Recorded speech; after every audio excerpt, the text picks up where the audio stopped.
Hello everyone, welcome back to another movie collection spotlight. Today we're going to be taking a look at all of the films I have in my collection for one of just my favorite filmmakers and just people ever in all of cinema history, and that is the legendary, the great Orson Welles. I think it's appropriate to always celebrate his contributions to cinema, and today we're going to be going over all of the films I have and just be discussing him in general. I originally came into contact or understanding or first being introduced to Orson Welles through a film course I took, I want to say 2011 or so. It was kind of a classic history film course that covered the quote-unquote classic era, but we kind of did films all the way from like the silent era to like 1990 and all of those films. But I was first introduced to Orson Welles when we covered things like 1940 cinema, Hollywood cinema specifically, and we got into things like film noir and stuff like that, and we talked about The Stranger and Touch of Evil and all of those things, and I had always heard of Orson Welles. I was aware of Orson Welles, but up until that point, I hadn't really delved into his work. At that point, I wasn't really the cinephile or close to the cinephile I am today. And once I got a hold of his work and just dove into who he was as a person and just his contributions to cinema and all of those things, I became just immersed and fascinated by him. He was an actor, he was a poet, he worked in the theater, the Mercury Theater, he did voiceover work, he did commercials, he did all kinds of things throughout his career, and his career is marred by being, for lack of a better term, screwed over by the studio system and Hollywood. For the longest time, they wouldn't let him make the movies that he wanted to make, and he was kind of exiled for Hollywood for a very long time, basically up until the 1970s, where there had been several generations of cinephiles and film fans who rediscovered his work and realized that this guy is kind of a genius. We should be celebrating him, and he was welcomed back and did all kind of talks that you could see on YouTube and stuff. But going back to early days, he's a bit of a child prodigy when it came to several things. He was kind of a boy genius and whatnot, but we won't go into all of his biographical stuff. You can look all that stuff up online. But when it comes to his cinematic world, up until about 2013, his first film is Citizen Kane, which is considered amongst, if not the best film of all time, or greatest film of all time. The reason being is because it was so far ahead of its time in terms of its construction, in terms of its storytelling aspects, and the cinematography and the editing was just so incredible. The deep focus that was used was so far ahead of its time, and man, he was just incredible when it came to things like that. Unfortunately, after that, his career took some ups and downs because he couldn't finish the films and get the funding for them, or when he did finish the films, they would be then taken away from him and then recut in ways that he didn't want the films to be cut, because his style is so specific to him that you can't really emulate the Orson Welles style, and if you see some of these films, you'll understand. But let's dive into Citizen Kane, which, like I said, up until 2013 was really his first film. They discovered in a vault somewhere some film reel of his film that came out a couple of years before Citizen Kane called Too Much Johnson, and I guess that is considered his first film now, but Citizen Kane is the one that I think people really remember. So first up is the Ultimate Collector's Edition of Citizen Kane, and I bought this the day it came out. It's the 70th anniversary, so this came out, I believe, in 2011, around that time, and this is just a gorgeous set, and they've since re-released this movie in a bunch of different editions. There's been a digibook, there's just a regular Blu-ray cased edition of this. I won't be surprised if this gets a new 4K restoration and re-release soon. They seem to be doing that these days. But here is the front in the big Citizen Kane font here. Looks gorgeous. It's a sturdy box, so it's not like you can't really squish it or anything like that. But on the back here is just this card, and this card comes flying off, and there's no glue to hold it in place. But on the back here you get a rosebud, which of course, if you've seen the film, you know how significant that is. The reason why this film is so incredible is because it's a bit of a faux biopic, but may have been made on a real-life person, which got it into all kind of legal problems. But I'll get into that when we dive into this. But first up here on the back, you get a list of all of the kind of some of the special features, as well as a look at the contents.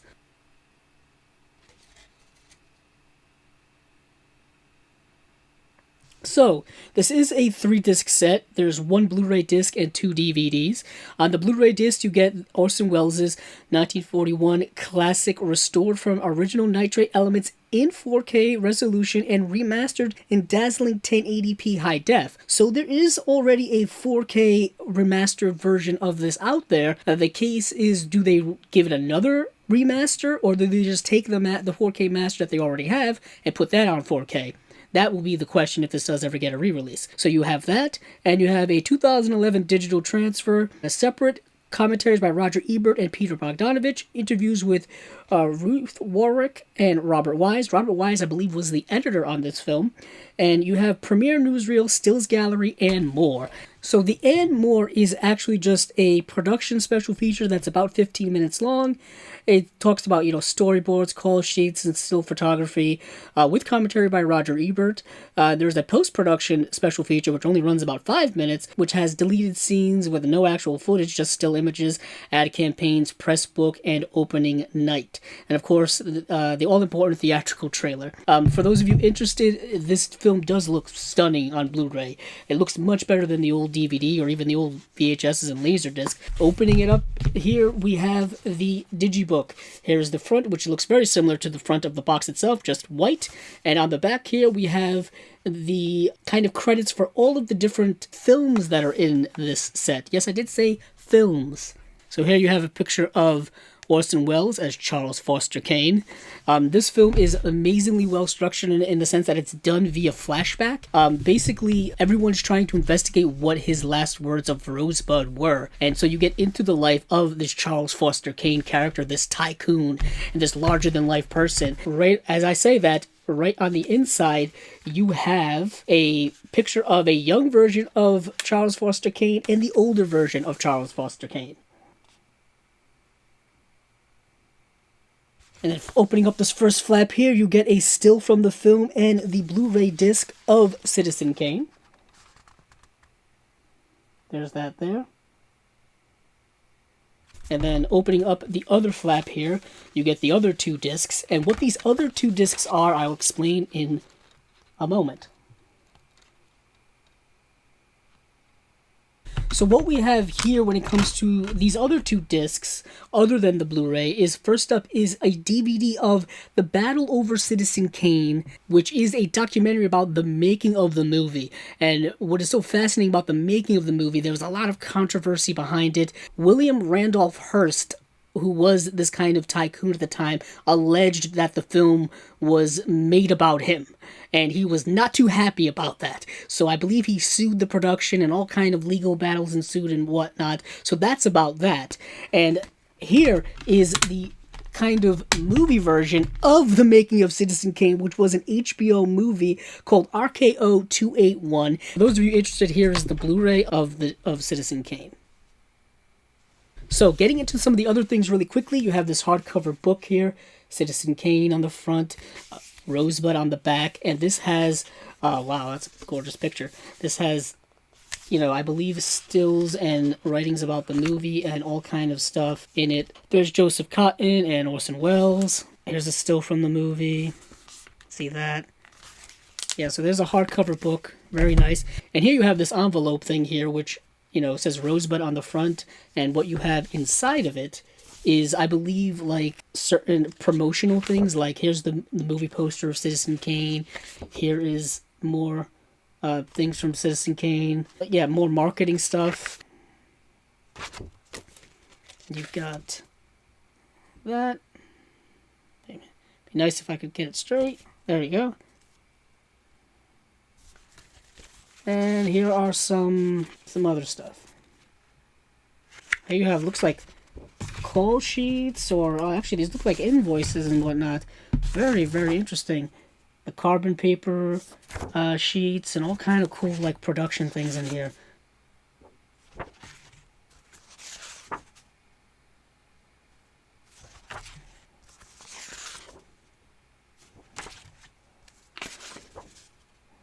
So lots of cool stuff. So, on the other side, I believe is a booklet. Yeah, here is a rather thin booklet, once again. I think goes over just a lot of generic or general information about not only Citizen Kane, but it looks like Orson Welles and production and stuff like that. Things like that. So yeah, very, very nice. Very, very inclusive when it comes to all kind of stuff pertaining to Orson Welles and Citizen Kane itself.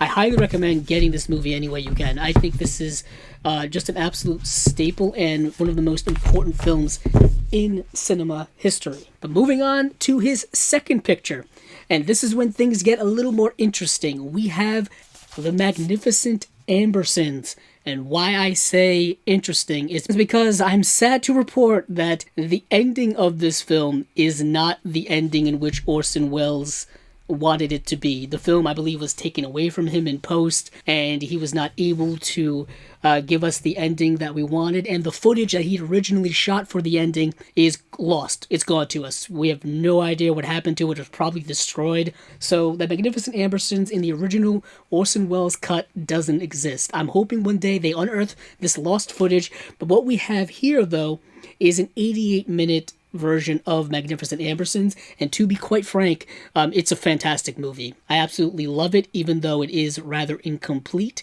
or it's not the original vision. So here is the cover here. I was so happy when Criterion announced they were releasing this. I think I nearly cried, because I love Orson Welles so much.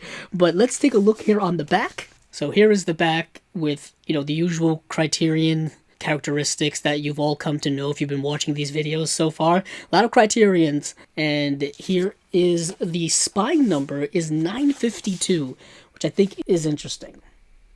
So for special features, here we go. New 4K digital restoration with uncompressed monaural soundtrack, 2 audio commentaries featuring scholars Robert L. Carringer and James Nairmore, and critic Jonathan Rosenbaum. New interviews with film historian Simon Callow and Joseph McBride. New video essays by scholars Francois Thomas and Christopher Husted.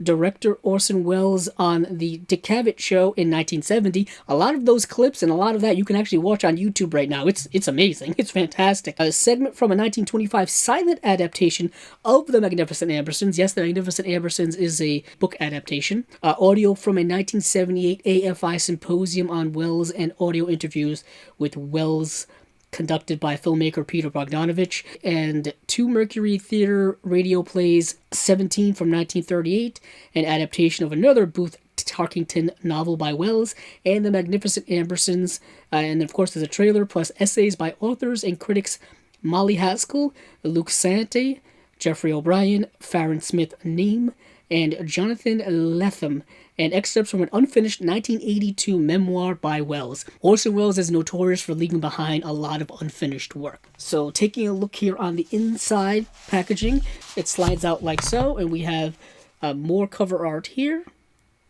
And of course we have back art here. It's a nice, thicker hardcover, almost matte type finish that I really, really like. It's nice and sturdy. And what we have here, setting the booklet aside, is just the disc itself. And of course the disc is upside down. So here is the disc. And what we have here is The Magnificent Ambersons screenplay, production, and direction by Orson Welles. The way it's printed out, it's made to look like a screenplay. It's complete with staples here. And what you have is just page upon page of, looks like hand-typed stuff about Magnificent Ambersons, and you get into all kinds of things, and it looks really, really interesting. It's small print, so you have to squint your eyes, but yeah, I don't want to spread it too much. I don't want to ruin it, but yeah, very interesting. Yeah, this is the booklet that they were talking about, filled with the essays. So that is Magnificent Ambersons. I really highly recommend this film. Many people and many film scholars have said that if Orson Welles had been able to give us the version of this film that he wanted to, it may have been just as good, perhaps better than Citizen Kane, which is a tall order if you have to ask me. So, next up is a film called The Stranger, which is not a film that I think is beloved or looked upon with a lot of favor, but I really like it. And here I have the Kino Lorber version of the Blu-ray. This film, unfortunately, for years and years and years, lapsed into the public domain, so you can get a lot of really bad-looking versions of this film. You can probably find it on YouTube or on other websites out there, and yeah, it's free and it's legal for you to watch, but it looks really, really bad.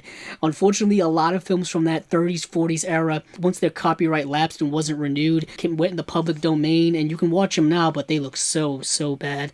So this doesn't look as bad. Unfortunately, this is one of the earlier editions from Kino, and some of the earlier editions from Kino aren't quite restored well. And the reason being is I don't think they had the funds at the time to do these kind of really rich restorations that you see from a lot of other, independent studios, but it does look better than some of the other editions out there. So here is the front, which is a very menacing look, and it's a very menacing film. It's kind of about Orson Welles' character is an escaped, like Nazi doctor from World War II, and he's escaped over to the United States and is kind of living in like small town Connecticut. So it plays on that whole idea of, post-World War II fear of, evil in small towns and stuff like that. I really dig that. So let's take a look on the back. So here you have all the details on the back. If you can't see it because of my bad focusing or anything like that, don't worry, I'll read all these out.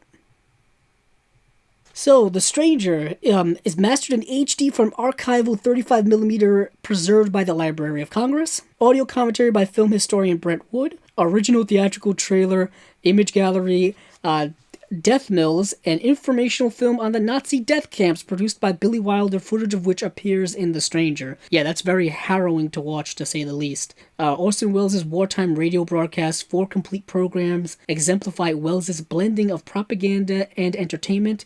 We have here Alameda, Nazi Eyes on Canada from 1942, War Workers from Ceiling Unlimited, 1942, Brazil, Hello Americans from 1942, and Bikini Atomic Test, Orson Welles commentaries, 1946. And this was actually, I think, the first Orson Welles film I ever saw, and I was kind of immediately hooked. And next we have, honestly, this film is indescribable in its incoherence, but it's so damn brilliant, and this is The Lady from Shanghai. What a film. This is a film that's tough to describe because it's all over the place in many of its aspects. This is a film that's famous for its origins, or maybe alleged origins, where Orson Welles said that he needed costumes for a play that he was doing and he couldn't afford it. So he called Harry Cohn, who was the head of Columbia Pictures at the time, and he promised him if he had given him the money for these costumes or this production or whatever, that he would do a movie for him. And apparently he saw some woman reading like a paperback book, and apparently it was like the book that The Lady from Shanghai is based on. So he's like, I'll make the movie of this book here and whatnot if you buy the rights or whatnot. That's one of the versions. But this is Lady from Shanghai, and this is actually kind of put out by TCM. But here you have a slipcover. On the back here is just the same as the front. It's kind of a mirror image. There's nothing there. On the cover, also the same thing. And on the back here, you get some technical specs and some, goodies on the inside. So let's take a look at that. Sorry if you can't really read that here. The printing is very small and hard to focus on, but I'll read out, of course, all the special features. And this film is also famous for starring his then wife while they were making the movie, Rita Hayworth, and I believe by the time the movie came out, they were no longer together. But on the back here, you get Robert Osborne introduction, the late great Robert Osborne from TCM. You get a beautiful introduction from him. You get Peter Bogdanovich commentary by Eddie Muller, the Czar of Noir, if you're familiar with him. Publicity stills, scene stills, behind-the-scenes photos, movie posters, lobby card set, a noircast.net audio podcast, TCM database article, Orson Welles biography. So let's take a look here on the inside. It is a 2-disc set, it looks like.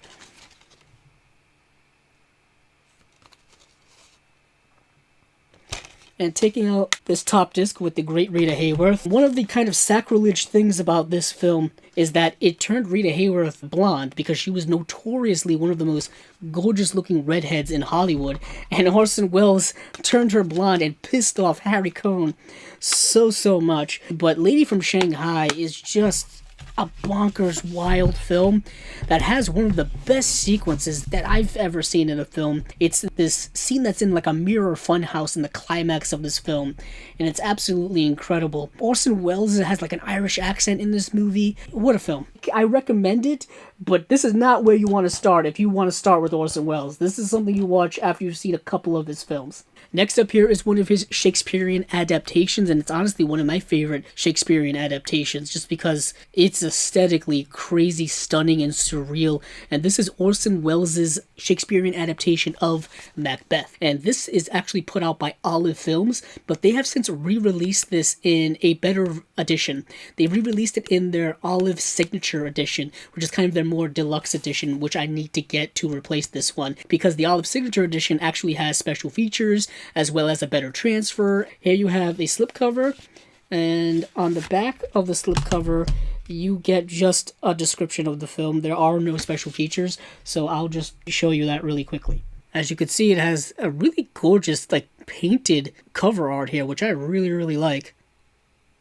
The cover art of the packaging itself is the same as the slipcover, both front and back, so you're not really missing anything. On the inside here, you get kind of a catalog of certain Olive titles, as well as like a mail-in thing to get a catalog, and you have just the disc. So no real frills when it comes to special features for this edition. The Olive Signature edition is the one that you want to get. And let's move to his next Shakespearean adaptation, and this is Othello.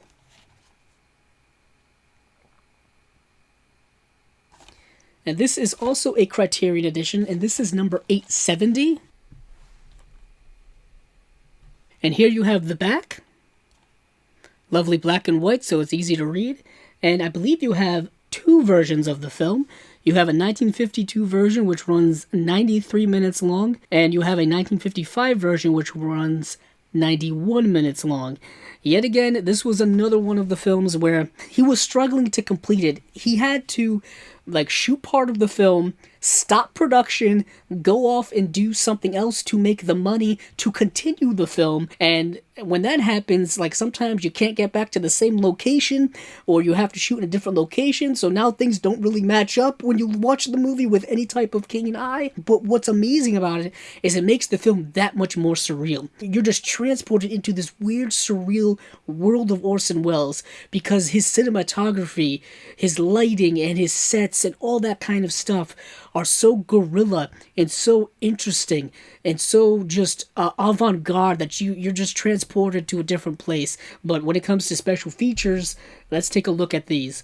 There's a new restored 4K digital transfer of two versions of the film, the 1952 European one and the 1955 US and UK one, with uncompressed monaural soundtracks, audio commentary from 1995 featuring filmmaker Peter Bogdanovich and Orson Welles scholar Myron Maisel. Filming Othello, Welles' last completed film, a 1979 essay documentary, returning to Glenaskal, a 1953 short film made by actors Michael McLemoire and Hilton Edwards during a hiatus from shooting Othello. Like I said, taking a hiatus there. New interview with Welles' biographer, Simon Callow. Souvenir d'Othello, a 1995 documentary about actor Suzanne Cloutier by Francois Girard. New interviews with scholar Francois Thomas on the two versions. New interview with Ayanna Thompson, author of Passing Strange, Shakespeare, Race, and Contemporary America. An interview from 2014 with scholar Joseph McBride, plus an essay by film critic Jeffrey O'Brien. So this is quite a loaded package of extras on here. But let's take a look on the inside, and it is a 2-disc edition. I guess you need that for all those special features and two different versions of the film. And of course, you have a booklet as well with Orson Welles staring directly into your soul. Better look at the other disc, and I believe there's inner disc art as well.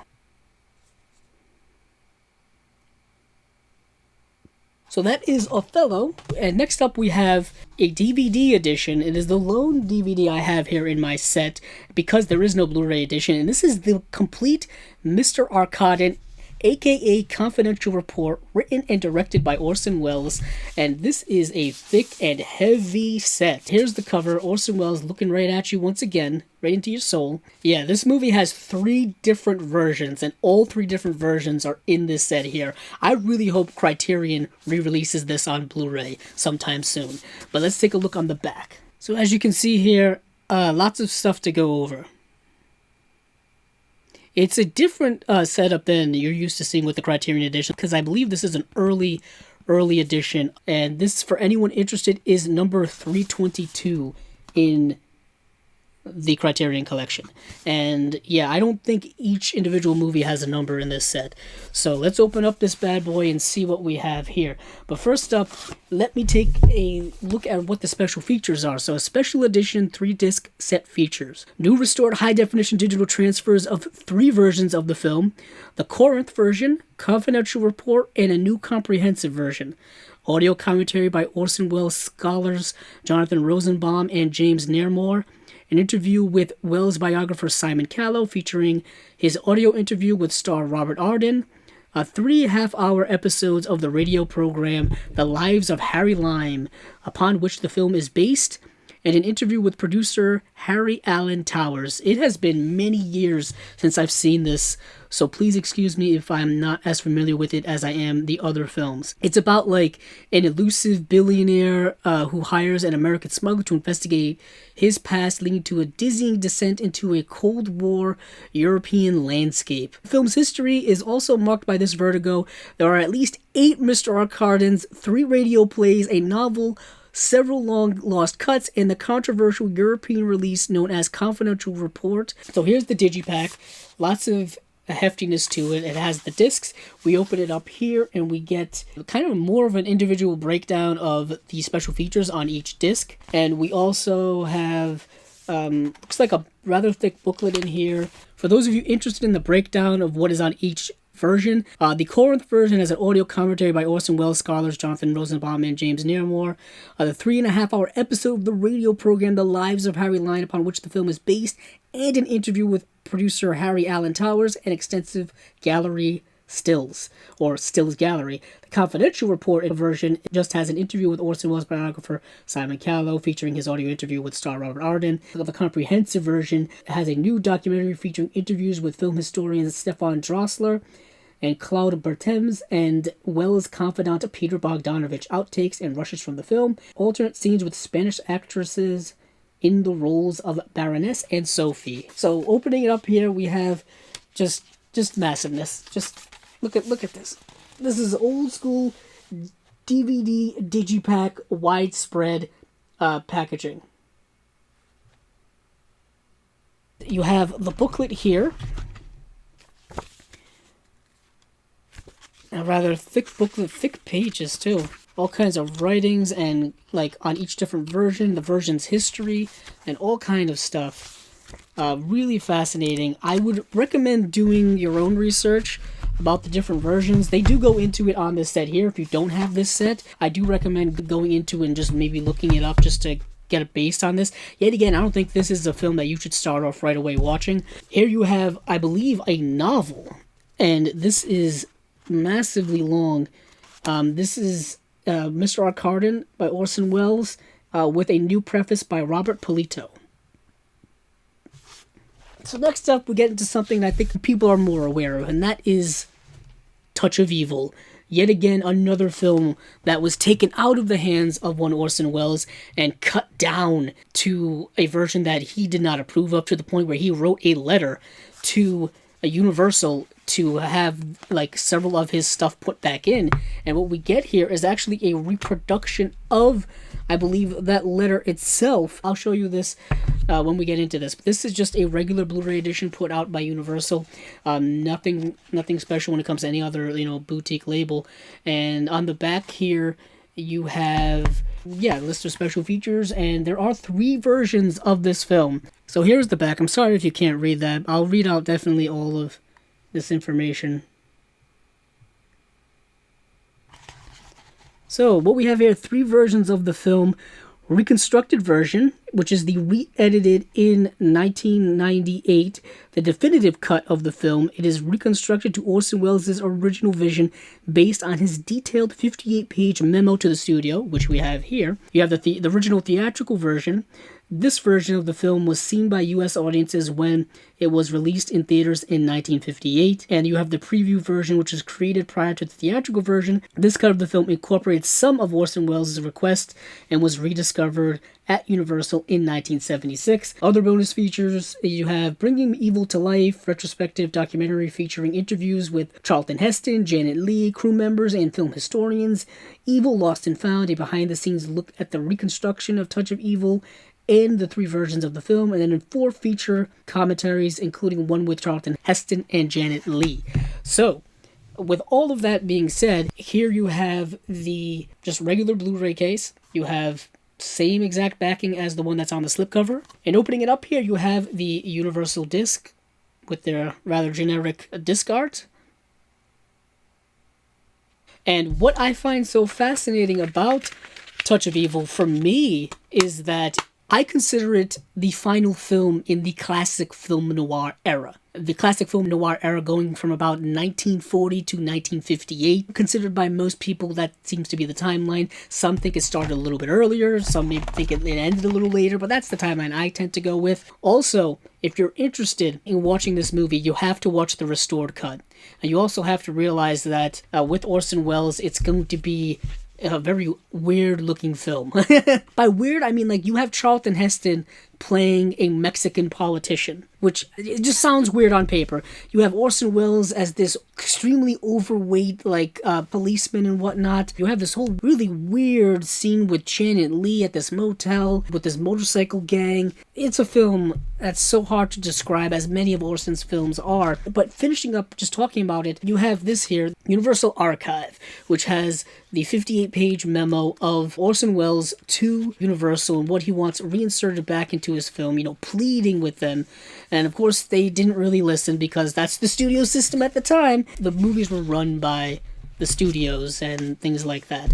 They had all the control. They held everything. A lot of that kind of really hasn't changed too much when it comes to Hollywood nowadays. I think it was even worse back then. Moving on, we'll move to another Shakespearean adaptation, and this is Chimes at Midnight, and I nearly cried when this was finally released on Blu-ray, and this is put out by the Criterion Collection, and this is just an amazing film. It's probably perhaps his best Shakespeare adaptation, in my opinion. Even though I love Macbeth so much, this film integrates elements from plays like Henry IV, as well as Richard II, Henry V, and The Merry Wives of Windsor. Orson Welles plays the character of Falstaff, and the way he plays him is just incredible. His relationship with the young prince, who will then become king, is just incredible. Here is the back with the usual Criterion setup. What we have for special features are new high-definition digital restoration with uncompressed binaural soundtrack, audio commentary featuring film scholar James Nairmore, author of The Magic World of Orson Welles, new interview with actor Keith Baxter, new interview with director Orson Welles' daughter, Beatrice Welles, who appeared in the film at the age of 9, new interview with actor and Welles biographer Simon Callow, new interview with film historian Joseph McBride, author of Whatever Happened to Orson Welles, interview with Welles while at work editing the film, from a 1965 episode of the Merv Griffith Show, trailer, and plus an essay by the film scholar Michael Anderegg. Let's take a look on the inside. Here you have the disc art as well as the insert. Here's the inner artwork.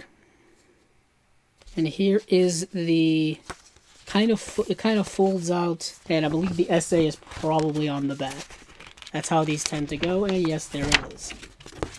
Not really a big fan of this. I guess it is cost effective, but yeah, it's kind of a pain to read. Picture here on the front. Sorry if I can't fit the whole thing in the camera. Getting close to the end now. Thank you for bearing with me. Next up is The Immortal Story, which I believe was his first film that he did in color. And this is put out by also, you guessed it, the Criterion Collection. But before I dive into this, let me take a look at what the number was for Chimes at Midnight. The number is 830.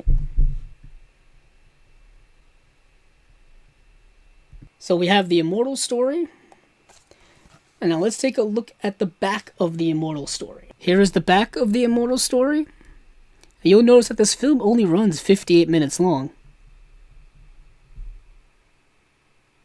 And the special features are a new restored 4K digital transfer of the English language version of the film with uncompressed binaural soundtrack, alternative French language version of the film. There's an audio commentary from 2009 featuring film scholar Adrian Martin. A portrait, Orson Welles, a 1968 documentary directed by Francois Rockenbach and Frederick Rossif. A new interview with actor Norman Ashley. Interview from 2004 with cinematographer Willie Current, new interview with Wells scholar Francois Thomas, plus an essay by film critic Jonathan Rosenbaum. This film also stars the great actress Jeanne Moreau, who you'll see in a lot of French films. Here is what the inside looks like. The disc art as well as the insert.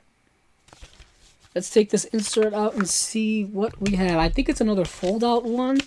Yes it is, and kind of a smaller fold-out one. You have essay over here, and then you've got like cast credits and special thanks and acknowledgements here on the back. So that is the immortal story. There's not too much to say about this film.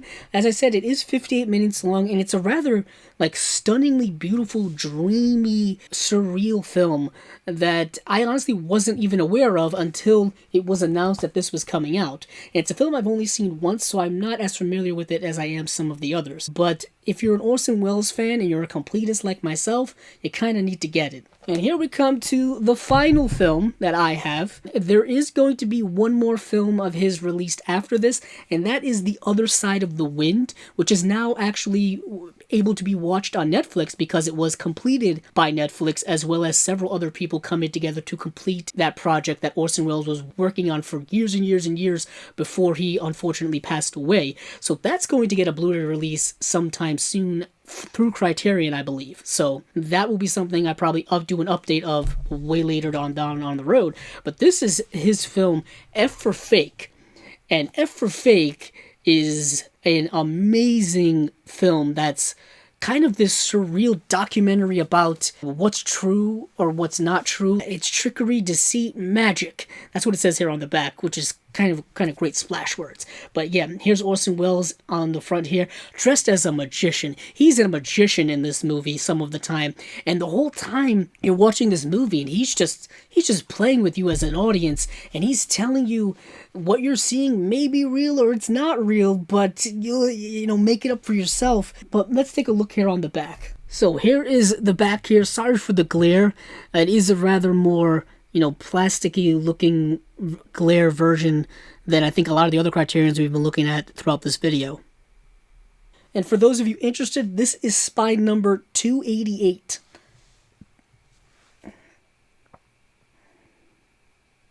So when it comes to special features, we have a high-definition digital restoration with uncompressed binaural soundtrack, audio commentary from 2005 by co-writer and star Oja Kodar and director of photography Gary Graver, introduction from 2005 by filmmaker Peter Bogdanovich, episode of the talk show Tomorrow from 1975 featuring an extensive interview with Welles, Orson Welles' One-Man Band, a documentary from 1995 about Welles' unfinished projects. That's actually where I learned about a lot of his unfinished work and how there's just so much of his stuff that we never got to see, and there's so much incomplete footage that's just sitting out there in a vault and catalogs and all that kind of stuff, and it's just unfortunately like incomplete. Like there's no really way to put it together other than Other Side of the Wind, which I think was his almost complete work, so they were able to just kind of finish it because all the footage was shot and they had all of his notes and all that kind of stuff, and people were still alive who had worked on that film, so they were able to kind of like guide that film together. But unfortunately a lot of his stuff isn't. Moving on, we have Almost True, The Noble Art of Forgery, a 52-minute documentary from 1997 about art forger Elmer de Hori, a 60 minutes interview from 2000 with Clifford Irving about his Howard Hughes autobiography hoax, audio recording of Hughes' 1972 press press conference exposing Irving's hoax, an extended 9-minute trailer, plus an essay by film critic Jonathan Rosenbaum. Let's open this up and take a look on the inside, where we get to see Orson Welles once again, this time holding a camera. We actually get some inner artwork, not much. It's mostly just credits and Orson Welles holding out some coins. Like I said, this movie is all about like forgery and deceit and all that kind of stuff. So here is this little insert, which, you know, features Orson Welles here. Now the back here, it says, everything in this film is strictly based on the available facts. Opening it up, it's one of these fold-outs that I love oh so much. So here you have the essay. And then here you have more stuff here on the back. So that completes everything I have in my movie collection of the great legendary Orson Welles. If you are not a fan of Orson Welles, or if you are someone who's trying to get into Orson Welles' work, I would honestly start at the beginning. I would start with something like Citizen Kane, to be honest with you. I know that's kind of his magnum opus, but I think it's also perhaps his most accessible film in many of its regards. Then I would move on to Magnificent Ambersons and watch The Stranger. I would save some of his more heavier Shakespearean adaptation stuff for later on. I absolutely love his work, and there was no one like him at the time. There's nothing like his type of films. He was so far ahead of his time when it came to true auteurism as a filmmaker, and he wasn't appreciated when he was around, unfortunately, but we appreciate him now more after the fact. So, thank you all for watching, and if you like this video, please check out the other videos on my channel, as well as subscribing.